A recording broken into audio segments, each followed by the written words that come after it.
Chapter 519, One Event a Day. The flames of Cartier des Black Pearls danced in Lumien's eyes, pulling him deep into thought. As a conspirer, his mind instinctively dissected the possibilities. The resistance and civil independence factions were easily ruled out. They had no presence in this archipelago, Inti's first far-flung colony. The religious and cultural genocide, along with the assimilation efforts of successive governments, they had tirelessly worked to make it happen. Emperor Rosel's policies had transformed this place into something akin to Inti's overseas province, loose laws and weak security. The islanders, having abandoned their original faith, now saw themselves as discriminated citizens in the Inti's border regions. This discrimination mirrored the plight of Riemians in the south of Intis and Savoyards in the east.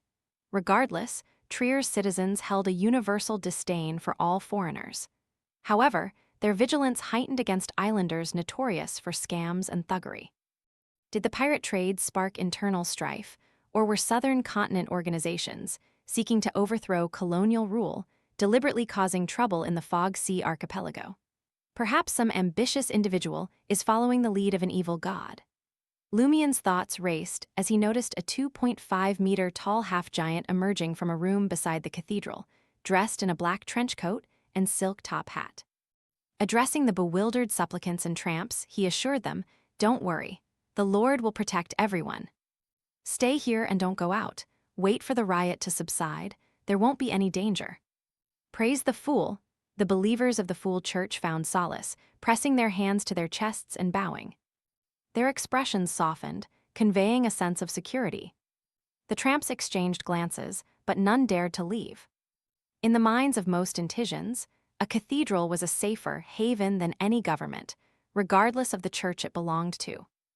At that moment, golden sunlight descended into the area where the explosion had occurred, accompanied by a series of dense explosions, though not as deafening as before. It was evident that the Governor General's office and the beyonders of the two churches were addressing the anomaly. Simultaneously, Lumien observed the sky, once illuminated by moonlight and starlight, darkening. Despite no change in the weather, the street outside seemed cloaked in a thin, dark fog. Ignoring the half-giant bishop's shouts, after a moment of contemplation, Lumien opened the cathedral door of the Fool and stepped out. The temperature outside had notably dropped, akin to Trier's autumn. Beneath the gas street lamp's glow, Lumien retraced his steps back to the port. Suddenly, a swaying figure emerged from a nearby alley. The figure, clad in a thin shirt and pants with bare feet, had a pale, wrinkled face. His eyes were more white than brown, and livor mortis covered his exposed skin. "Zombie," Lumien raised his eyebrows. As the suspected zombie, an old man, staggered towards Cartier des Black Pearls, it seemed to detect a hint of spirituality and blood, abruptly turning to Lumien and emitting an inhuman sound. Lumien promptly condensed a crimson fireball, nearly white, and sent it hurtling towards the zombie. Amidst the rumbling explosion, the zombie's head shattered and its body disintegrated. It met its demise once more. No more movement. Is that all you've got? Lumien had originally wondered if he had encountered a more dangerous undead creature. Pressing on, he formed 10 to 20 crimson fireballs above his head, behind him, on his shoulders, and at his sides, allowing them to follow his movements and maintain a relative suspension. As Lumien rounded a corner, he spotted a young couple screaming in terror and fleeing. Behind them, a zombie pursued, its dark red heart and white intestines faintly discernible from numerous gunshot wounds. A nearly white-crimson fireball, unleashed by Lumien, flew past the couple and exploded on the pursuing zombie. Rumble, the charred corpse scattered in all directions, accompanied by residual flames. The young couple, halted in surprise, stared at Lumien surrounded by 10 to 20 crimson, nearly white fireballs. Confusion and disbelief filled their eyes. "Are you waiting for death?" Lumien cursed as he advanced. "Take the back street and enter the Fool's Cathedral." All right, all right." The young man and woman responded instinctively, as if facing armed police officers or adventurers. The fireball was clearly more powerful than a gun.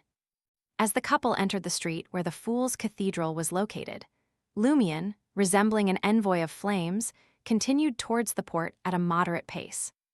Along the way, he encountered a few more waves of people emerging from bars, open-air markets, and other places who had encountered zombies. Lumion didn't say a word. He directed the crimson, nearly white fireballs around him to help them eliminate the revived corpses. Then, he instructed them to hide in the nearest cathedral. The zombies' pursuit and the intimidation of the fireballs made his words persuasive. No one insisted on finding their own way. If there were any, Lumion couldn't be bothered. After several similar encounters, Lumion began to discern a pattern. These zombies weren't reanimated from the living, they were originally deceased. The entirety of Port Farim's deceased had risen without any discernible cause. These zombies instinctively headed towards the explosion site, but if they encountered the living on the way, they'd be drawn by both flesh and spirituality, leading them to pursue, kill, and gnaw. With this understanding, Lumion no longer advised passersby to seek refuge in distant cathedrals. Instead, he directed them to avoid hospitals, graveyards, and similar places, urging them to stay for 2 to 3 hours in bustling bars, dance halls, or houses where no recent deaths had occurred. After a series of halts and advances, Lumion returned to the port and reboarded the flying bird. He continued unleashing the crimson, almost white fireballs until only 2 remained. Philip, leaning against the ship's rail, kept his eyes fixed on the Governor-General's office. "What happened?" he inquired of Lumion. "How would I know?" Lumion replied, amused. Philip swiftly changed the topic. "Did you come across any anomalies?" Only then did Lumion briefly recount the explosion near the governor, general's office, and the sudden reanimation of the corpses. "Zombie summoning," Philip muttered to himself, a frown creasing his brow. Without awaiting Lumion's response, he sighed and said, "It was smooth only on the first day of this voyage. On the second day, we encountered Bone Splitter. On the third day, Death Navigators attacked us at noon. By night, or rather in the early hours of the fourth day, another zombie calamity struck in Port Farim. We still have 6 days until we reach Port Santa." Lumion felt a pang of guilt. In theory, his attraction to or attraction by calamities shouldn't be so frequent. When he was in Trier, he didn't encounter mystical incidents every day. If that were the case, 7 would have died from overwork. Encountering 1 or 2 calamities throughout the journey would be understandable, but considering Dartle's derangement, it's truly a daily affair. Could it be that some unclean entity is tailing me? Could it be the cause, the trigger, or the convergence? And is there essentially only one calamity I've encountered? The more Lumion pondered, the more he felt the urge to correspond with Madame Magician to investigate if there was an underlying issue behind such frequent calamities. Perhaps the zombie calamity was triggered by the initial trouble on the ship. Once we leave the flying bird, our subsequent journey might become peaceful, Lumion casually consoled Philip. He didn't hold much confidence in his words. "Hope so." Philip spread his arms slightly and prayed devoutly. "Praise the sun." Lumion took his time before heading back to the first-class cabin. He lingered by the shipboard, surveying Port Farim. The authorities' silent endorsement of pirate activities in the Fog Sea archipelago had resulted in a certain level of chaos and misconduct. However, it had also led to a notable increase in the number of Beyonders compared to regular Intision cities. Swiftly organizing a resistance, they cleared the streets of zombies, minimizing the casualties among citizens and tourists. Whether pirates and adventurers exploited the turmoil to commit crimes or settle scores remained uncertain. In less than half an hour, the turmoil near the explosion site subsided. Official Beyonders dispersed, addressing disturbances on other streets. "Very good, nothing major happened. They managed to control it in time," Philip remarked, relieved. "You can say that, but I can't," Lumion laughed self-deprecatingly. Only then did Philip feel at ease enough for casual conversation. "Did you go into Farim for a drink?" "That's right," Lumion replied with a smile. "I happened to receive a commission." "What commission?" Philip asked casually.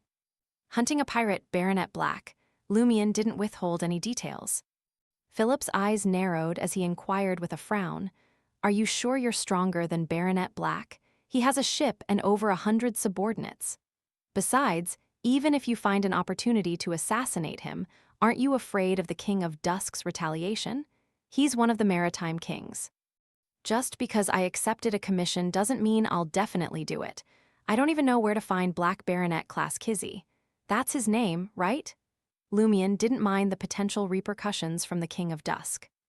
There were more than one saint who wanted to deal with him. Philip observed Louis Barry's nonchalant demeanor, realizing he had accepted a mission but would reconsider only if there was a chance to complete it. Thus, he didn't press further on the matter. The next morning, as the security supervisor finished breakfast, a subordinate sailor informed him. The Governor General's office had ordered the port to be temporarily closed, and all ships were prohibited from leaving. Philip suppressed the urge to stand up and asked in a deep voice, "What are the soldiers at the port doing?" Searching ship by ship, the sailor replied truthfully. In room 5 of the first-class cabin, Lumion observed the chaotic harbor, where the army had entered, and continued writing a letter to Jenna and Franca.